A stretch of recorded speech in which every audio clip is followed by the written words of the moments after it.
Hoje a gente encerra a série mexendo no nosso vespeiro e vamos fazer um fechamento desse conjunto de conversas sobre a relação do SUAS com o sistema de justiça e responsabilização. Na série anterior, chamada Mexendo no Vespeiro, a gente falou das solicitações indevidas do sistema de justiça ao SUAS. Quando falamos sistema de justiça, entenda-se sistema de justiça e responsabilização, ou órgãos de defesa de direitos, em especial delegacias, Ministério Público, Poder Judiciário e, em alguns casos, inclui-se também o Conselho Tutelar e pode se aplicar para o Conselho Tutelar tudo aquilo que a gente discutiu aqui. Só que eu tenho dito que, embora a gente receba muitas solicitações indevidas, com cara de investigação e perícias, e é dessas que a gente está falando, não das solicitações que sim são legítimas, a gente também tem como agir de modo a não contribuir para piorar essa relação.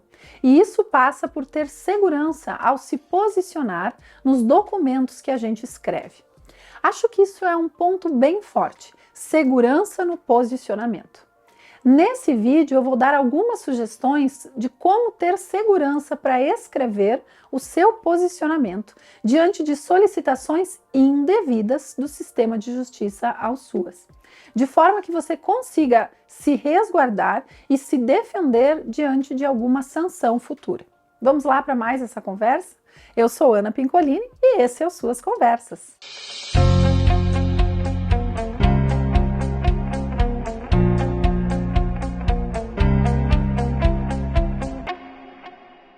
Olá, colegas queridos do SUAS, tudo bem com vocês? No vídeo anterior eu me dirigi especialmente aos gestores.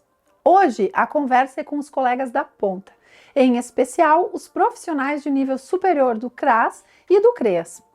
E novamente focamos nas solicitações indevidas, como por exemplo solicitações que demandam posicionamentos sobre se foi abuso sexual ou não, se um idoso deve ser interditado ou não, se deve ocorrer a destituição do poder familiar ou não.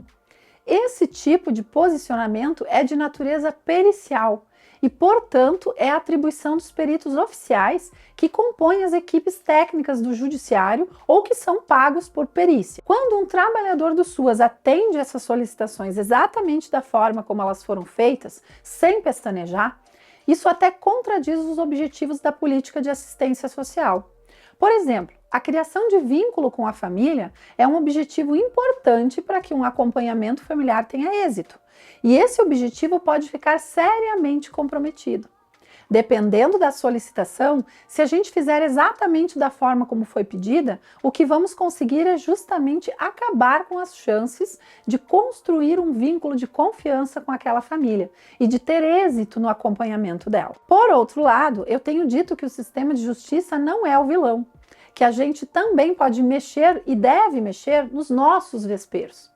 E aí eu já apontei algumas premissas e estratégias. A primeira premissa é que cabe a nós dizermos como os nossos serviços funcionam. Aí a estratégia é definir fluxos e processos de trabalho do CRAS e do CREAS e fazer isso por meio de um protocolo de gestão. Desenvolvemos isso nos 2 primeiros vídeos, que eu vou deixar na tela final para você assistir, caso não tenha visto ainda. Depois falamos dos desafios e estratégias de gestão, em especial a articulação do sistema de garantia de direitos em nível local, definindo competências, e a segurança de bancar o posicionamento, não se transformando num gestor que é refém. E aí falamos também de uma premissa básica, que é a importância dos gestores buscarem informações, estarem bem assessorados e terem confiança nos trabalhadores. Como eu digo, ter confiança nos gaiteiros. E hoje chegamos justamente aos trabalhadores, pensando em posicionamentos fundamentados e em segurança na escrita. É disso que a gente vai falar. Mas antes de falar sobre como escrever o nosso posicionamento, eu peço a você, se ainda não for inscrito aqui no canal, que se inscreva e clique no sininho das notificações. E já curte esse vídeo se esse conteúdo é importante no seu dia a dia de trabalhador do SUAS. Também convido você a me seguir no Insta, @AnaPincolini, e todos os meus contatos sobre cursos e outras redes sociais estão aqui abaixo do player, na descrição do vídeo. Lá no vídeo da Indiana Jones, que é esse do card, eu apresentei um manual de sobrevivência para a gente se posicionar diante de solicitações indevidas. Solicitações com cara de perícia e de investigação, que são os grandes gargalos. Quando um trabalhador do SUAS atende às solicitações exatamente como elas foram feitas, isso até contradiz os objetivos da assistência. Como a gente falou antes, a criação de vínculo com a família pode ficar seriamente comprometida. Mas não basta a gente conhecer os documentos. É preciso ter uma estratégia de como escrever o nosso posicionamento. Então, embora importantíssimo conhecer os fundamentos técnicos, éticos e legais, esse é apenas o primeiro passo. Claro que esse passo envolve dedicar tempo para revisar todo aquele material que eu deixei lá no vídeo da Indiana Jones e ter todos esses documentos debaixo do braço da gente, preferencialmente marcados com post-it e sublinhados. Se temos documentos técnicos, éticos e legais que nos embasam, precisamos nos apropriar deles, enchendo de marca-texto e anotações. E mais uma vez eu insisto, nós herdamos uma história de uma política em que bastava ser bonzinho, uma política um tanto desprofissionalizada. Só que isso mudou. Hoje nós temos ferramentas, nós temos profissionais qualificados e com formação. Enfim, nós temos um outro arcabouço normativo.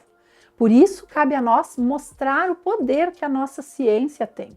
Cabe a nós dizer o que a nossa política faz e não aos outros dizerem o que é e o que não é nossa atribuição. Nós é que temos que dizer de maneira respeitosa, mas marcando uma posição, aquilo que compete e aquilo que não compete à assistência. Se a gente não disser o que a assistência faz, de modo bem fundamentado e claro, vão continuar decidindo por nós. Porque sempre foi assim. A assistência era vista por muitos, e ainda é, infelizmente, embora menos, como uma área em que basta ser uma pessoa altruísta e solidária. E hoje ela já tem uma caminhada e um arcabouço técnico, ético e legal que fundamenta, que dá base para suas ações. A assistência social não é qualquer coisa. Hoje existe uma tipificação que diz o que é considerado um serviço de assistência social. Por isso, depois de conhecer as ferramentas ou de revisitá-las, porque eu imagino que vocês já conheciam várias, né? Muita gente já conhece, mas depois de revisitá-las ou conhecê-las, precisamos ter segurança e apoio para escrever o nosso posicionamento. Então vamos chegar ao ponto que dá título a esse vídeo. Como escrever uma resposta utilizando as ferramentas técnicas, éticas e legais que eu deixei para você baixar lá no vídeo da Indiana Jones. Na minha experiência, usei como estratégia a seguinte ordem de escrita. Primeiro dizer o que vamos fazer, especialmente se eu tenho um fluxo de trabalho definido. Eu não digo um não vou fazer isso porque não é meu e ponto. Eu digo o que eu posso fazer, que é inserir no meu fluxo, que é ofertar acolhida, que é ofertar atendimento, ofertar acompanhamento, avaliar a possibilidade de acompanhamento. Por exemplo, isso pode ser feito destinando um horário para tal data, para a família vir na acolhida, inserindo no fluxo que já temos, como falamos nos exemplos dos vídeos que estarão no final desse aqui. E depois de eu ter dito o que eu consigo fazer, o que me cabe, é a hora de dizer o que não compete aos SUAS. Por exemplo, dizer que perícia de abuso sexual de uma criança não compete à assistência social, dizer que essa resposta é de natureza pericial e que, portanto, para dar conta dessa necessidade, sugere-se a avaliação por perito oficial. Tem que ter a sugestão, sabe? Eu acho que é interessante sugerir. A gente tem que dizer isso, é uma ação do perito oficial. E na fundamentação da negativa em responder à dita questão do abuso, eu indico fazer o ofício de resposta seguindo essa ordem.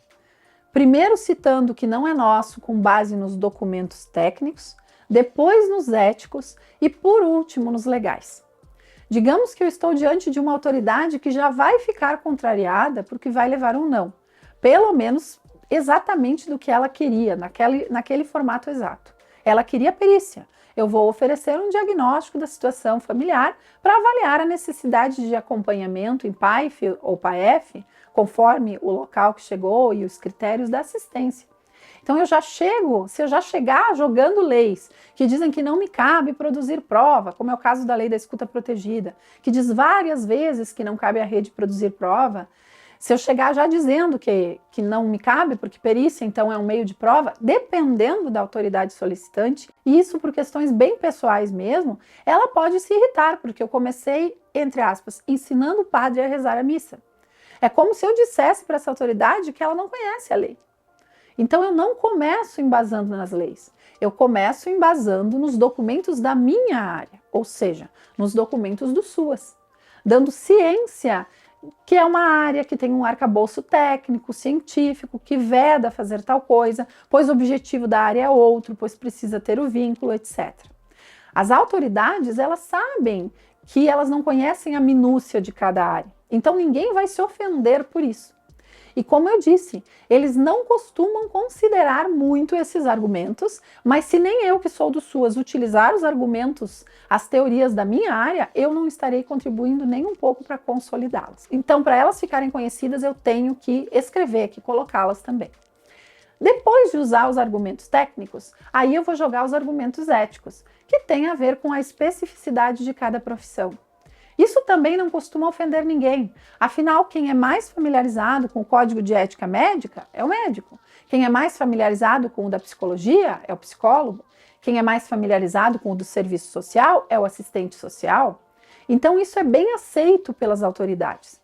Em muitos casos, os argumentos técnicos e éticos já são suficientes para eu me embasar, sem precisar recorrer a leis. E nos argumentos éticos, eu vou usar aquela frase linda de se declarar impedido ou em suspeição, especialmente se eu já atendi essa família no CRAS. Mas também vale para o caso de que ela vá voltar e eu estarei, de certa forma, impedida de acompanhar aquela família, pois o meu vínculo já ficou comprometido seriamente quando eu atendi essa solicitação. Tudo isso eu explico melhor no vídeo da Indiana Jones, aquele do Manual da Sobrevivência. Agora, digamos que eu sei que essa autoridade costuma insistir na pergunta. Por exemplo, ela continua perguntando que quer que a gente responda se foi abuso ou não foi. E aí, depois de apresentar os argumentos técnicos, éticos, eu vou ir para os legais. E sempre com uma frase mais soft, do tipo, ademais, é fato que não cabe à rede de proteção a produção de provas para a responsabilização dos agressores. Este fato é corroborado pela Lei 13.431 de 2017, em seu artigo tal, parágrafo tal, quando diz que, abre aspas. Essa vedação é referenciada ainda no Decreto 9.603, que regulamenta a lei, em especial no artigo tal, parágrafo tal, abre aspas. E para que eu estou colocando isso da lei? Para já me defender se vier um processo. Se vier um processo contra mim, se vier uma sanção por desobediência, se eu estou me amparando numa lei federal que diz que isso não me compete, e se a lei diz assim, de modo escrachado, como no nosso exemplo aqui da lei da escuta, eu vou ter uma ferramenta fundamental para me defender. Aí eu não estou ensinando o padre a rezar missa, mas é como se eu dissesse, olha, eu não faço perícios no SUAS por razões técnicas e por razões éticas. Além de não ser ética e tecnicamente indicado, eu conheço a lei. Justamente por entenderem de leis, é que quando chegamos ao ponto de citar a lei, essa é uma linguagem que eles vão entender que vai fazer sentido. Então, se é uma autoridade que permanece insistindo, pode até não gostar da resposta. Aliás, não vai gostar da resposta. Mas não tem como ir contra um texto legal, de um argumento legal. E se for contra e continuar insistindo, essa autoridade sabe que a situação pode chegar em uma corregedoria de justiça. Afinal, as corregedorias elas existem para dar um freio em algumas solicitações que não cabem. E se vier algo do tipo, eu conheço muito bem a lei, meio que uma resposta assim, cabe salientar que as leis e a Constituição não são propriedade dos juristas e dos atores do sistema de justiça. As leis fazem parte do patrimônio imaterial de um país, de uma nação. Elas regulam a vida social dessa nação. Conhecer as leis não é se apropriar de algo que não seja nosso ou ensinar o padre a rezar a missa. Conhecer as leis é sinal de cidadania. E é essencial para quem vai se defender. Outro ponto é o seguinte, quando eu coloco em um documento que tal coisa não compete aos serviços do SUAS, ou que eles não têm competência para tal, lembrem, não ter competência não significa não saber fazer. Não ter competência significa que está fora das suas atribuições, mesmo que soubesse fazer. Por exemplo, não compete a psicóloga do CRAS fazer psicoterapia, mesmo que ela saiba, mesmo que ela tenha consultório no outro turno. Aí no CRAS, ela não é psicoterapeuta. Assim como não compete à Polícia Militar monitorar as rodovias e aplicar multas de trânsito. Não compete à Vara de Família julgar um processo de estelionato. E isso é bem respeitado no sistema de justiça e responsabilização. Inclusive, lá para eles, se uma vara ou juizado não tem competência para julgar aquela causa, é automático responder que tal vara não é competente e mandar para a vara responsável. Senão o processo pode até ser anulado. Então, essa linguagem de não ter competência para tal coisa, no sentido de que não lhe compete, de que não está na sua jurisdição ou nas suas atribuições, é uma linguagem que o sistema de justiça utiliza rotineiramente. Como eu disse, nós não vamos dizer um não e não oferecer nada, até porque nós também fazemos parte do sistema de garantia de direitos e queremos o melhor para aquela família. E é isso que nós vamos oferecer, o que nos compete. Acolhida, atendimento, acompanhamento, encaminhamentos. Quanto ao que não nos compete, de modo respeitoso, nós vamos colocar os argumentos técnicos, éticos e legais se necessário. O objetivo não é brigar, é justamente garantir os direitos da população. Se estão faltando professores, cabe à educação resolver. Se faltam médicos, cabe à saúde. Se faltam peritos nos tribunais, cabe ao próprio Poder Judiciário lutar para se estruturar, buscar junto às autoridades competentes, enfim, ou usar outras estratégias, como é o caso dos peritos independentes, pagos por perícia. Todos nós somos importantes para efetivar o que está escrito na Constituição e nas leis, e garantir direitos sociais básicos como educação, saúde, alimentação, assistência social e acesso à justiça é função de todos nós, mas cada um com suas competências. Assim como nós, os órgãos de defesa de direitos querem garantir acompanhamento para as famílias, querem a superação da vulnerabilidade e do risco social. A parte deles é investigar, produzir prova e responsabilizar os autores de violência se for o caso.